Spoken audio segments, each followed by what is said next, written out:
Hello students, welcome to secret teaching YouTube official channel. Let's start learning with us. आज हमारा topic है अलंकार का। अलंकार किसे कहते हैं, अलंकार के भेद, प्रकार। एग्जाम में आने वाले जितने भी इंपॉर्टेंट अलंकार है वो सारे पढ़ेंगे हम। तो चलिए चलते हैं। पहले अलंकार का अर्थ देखते हैं। पहले अलंकार का अर्थ है जो वाक्य या काव्य की शोभा बढ़ाते हैं। जो वाक्य काव्य की शोभा बढ़ाते हैं उसे अलंकार कहते हैं।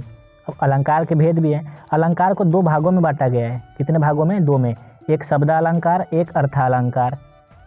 क्या है? एक शब्द का अलंकार, एक अर्थालंकार है। तो चलिए आगे पढ़ते हैं क्या है। अब यहाँ पे शब्दालंकार को भी तीन भागों में बांटा गया है। कौन कौन से हैं? अनुप्रास अलंकार, यमक अलंकार और सलेश अलंकार। शब्द अलंकार के दो भेद, शब्दालंकार और अर्थालंकार। अनुप्रास अलंकार किसे कहते हैं? तो अनुप्रास का अर्थ है दोहराना। अनुप्रास का अर्थ क्या है? दोहराना। अर्थात काव्य में जहाँ एक ही अक्षर की आवृत्ति बार बार होती है वहाँ अनुप्रास अलंकार होता है। क्या होता है? अनुप्रास का अर्थ है दोहराना। अर्थात काव्य में जहाँ एक ही अक्षर की आवृत्ति बार बार होती है, एक ही अक्षर की आवृत्ति कितनी बार बार होती है, वहाँ अनुप्रास अलंकार होगा। जैसे जन, रंजन, मंजन, दनुज, मनुज, कूप, सुरभूप। ये एक ही अक्षर बार बार दोहराया जा रहा है। तो जहाँ एक ही अक्षर को बार बार दोहराया जाए वहाँ अनुप्रास अलंकार होगा। नेक्स्ट चलते हैं। यमक अलंकार, जब कविता में एक ही शब्द दो या दो से अधिक बार आए और उसका अर्थ हर बार भिन्न भिन्न हो वहाँ यमक अलंकार होता है। जब कविता में एक ही शब्द दो या दो से अधिक बार आए और हर बार अर्थ अलग अलग हो। जैसे कनक, कनकते सौगुनी मादकता अधिक आए। कनक एक बार सोना के लिए है और एक बार धतूरा के लिए है। अलग अलग अर्थ आ रहा है, शब्द एक ही है, बस अर्थ अलग अलग आ रहे हैं। तो जहाँ पे शब्द एक से अधिक बार आए तथा अर्थ हर बार अलग अलग आए वहाँ यमक अलंकार होगा। नेक्स्ट चलते हैं। यमक के बाद है सलेश अलंकार। सलेश का अर्थ चिपकना। सलेश मतलब चिपकना। देखिए, जब काव्य में एक ही शब्द में से कई अर्थ निकले, जब काव्य में एक ही शब्द में से या फिर जब काव्य में एक ही शब्द के कई अर्थ निकले वहाँ सलेश अलंकार होता है। जैसे रहीमन पानी राखिए बिन पानी सब सून। रहीमन पानी राखिए बिन पानी सब सून, यानी कि रहीम पानी बचा कर रखिए। मतलब पानी का बहुत सारे कार्य हैं, पानी नहीं रहेगा तो जीवन भी मुश्किल ही है।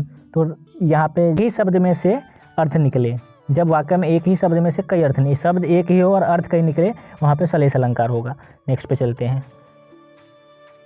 नेक्स्ट है अपना अर्थालंकार।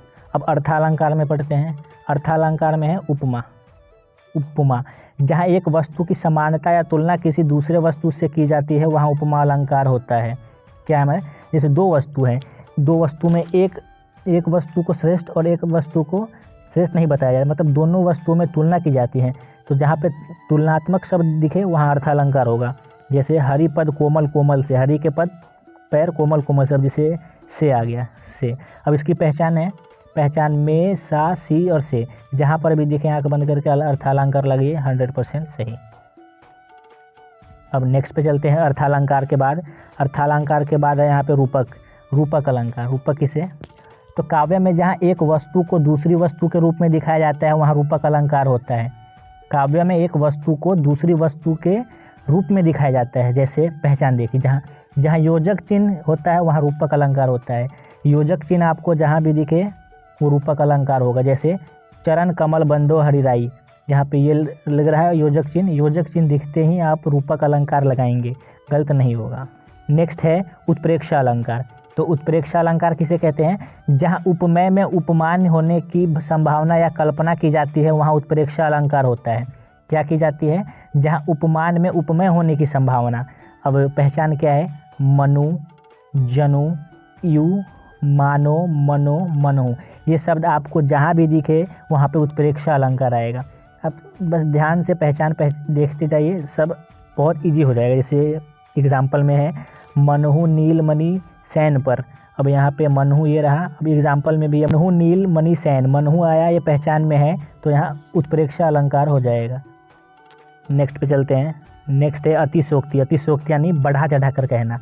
जब किसी बात का वर्णन बहुत बढ़ा चढ़ा कर किया जाता है तब वहाँ अतिशोक्ति अलंकार होता है।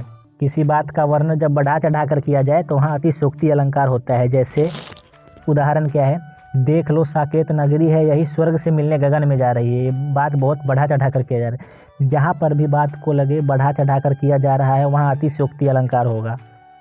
नेक्स्ट पे चलते हैं। नेक्स्ट है मानवीकरण अलंकार। नेक्स्ट है मानवीकरण। तो मानवीकरण, जहाँ प्राकृतिक वस्तुओं में मानवीकरण का भावना हो वहाँ मानवीकरण अलंकार होता है। प्राकृतिक वस्तुओं में मानवीकरण का भाव हो वहाँ मानवीकरण अलंकार होता है। जैसे फूल हंसे कलियाँ मुस्काई, फूल हंसे और कलियाँ मुस्काई, यहाँ मानवीकरण का प्रभाव दिख रहा है, तो मानवीकरण का भावना उत्पन्न हो वह मानविक अलंकार होगा। तो आशा करता हूँ आपको सही ठीक लगा होगा, समझ में आया होगा। धन्यवाद।